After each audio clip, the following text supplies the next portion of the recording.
Coach Vance Joseph, welcome to the 2017 NFL season. You just introduced your 3 coordinators. Were you surprised, or I should say happy, that you got 3 guys of the caliber that you did? Because so many times in the NFL offseason, there's so much flux, there's so much turnover, and to get the guys that you got, it's a very impressive staff. I was surprised. Everyone we chased in the process, we kind of acquired, so it was fun to do.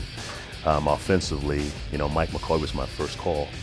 Having Mike was twofold. Obviously being an ex-head coach, for me being a first-time head coach, that was critical for me, for a sounding board. And obviously Mike's been a big-time successful coordinator in this league. And being in San Diego in division for the last 4 years, I can only help.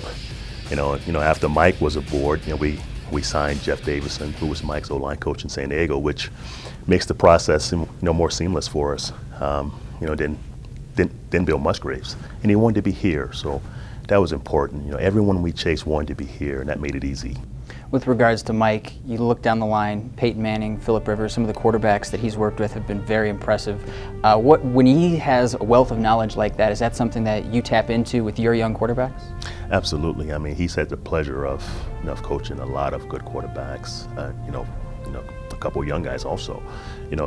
Mike's expertise and Mike's knowledge with that is going to help those 2 kids, along with Bill Musgraves with his knowledge of coaching young quarterbacks in the past. And with that combination, those 2 guys are going to be players.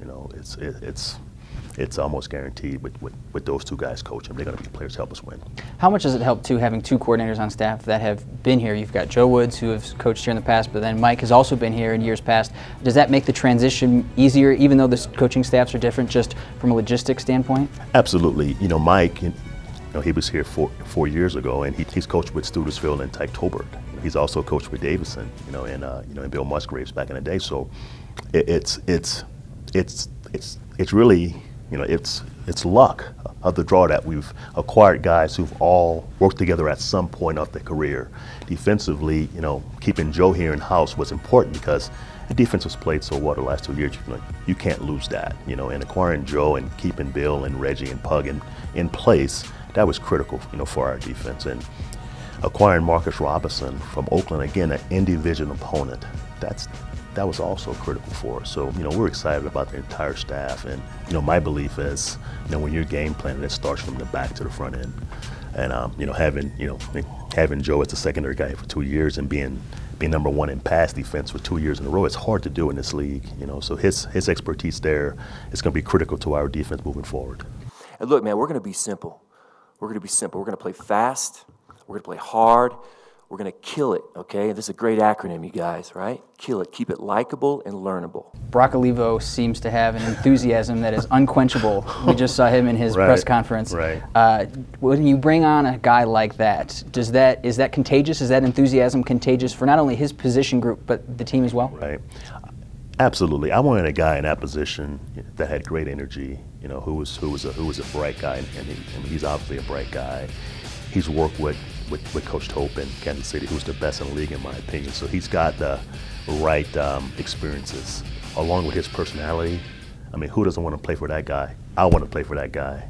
So it was an easy hire for me after the 6-hour interview. It was easy to hire Brock. And again, Brock left here, on a late flight, and he flew home, and I flew to Miami to see the family. And I called him the next morning. I said, "Brock, what's up, man? Where are you?" "I'm in the airport going to New Orleans." I said, "Stop! Don't go. I want you to be a part of our staff." But he was a great hire. He's a first-time coordinator, but he's an experienced person in life. So it won't be too big for him, and the players will love playing for him. Speaking of the players, we had a chance to catch up with a couple of them, Pro Bowl, Super Bowl. The word that prevailed was excitement. They're excited to get back. When you see those coaches and talk to the players, do you feel that excitement from the players? Absolutely. Every player that's called or came by to say hi, they're excited to get started. Obviously this team won it a year ago, and they want to get back to that feeling, and that's a great feeling. It's going to be new for me, to be in that position, once we put the work in, obviously. But they're excited. It's a great staff. It's a staff of guys that's won a lot of football games. Every guy on staff has been in the playoffs the last couple of years, and have been on winning football teams. That's important also, because winning breeds winning. Coach, I know you're a busy guy. You got a lot to get to. We appreciate you taking some time. Thanks for having me, guys.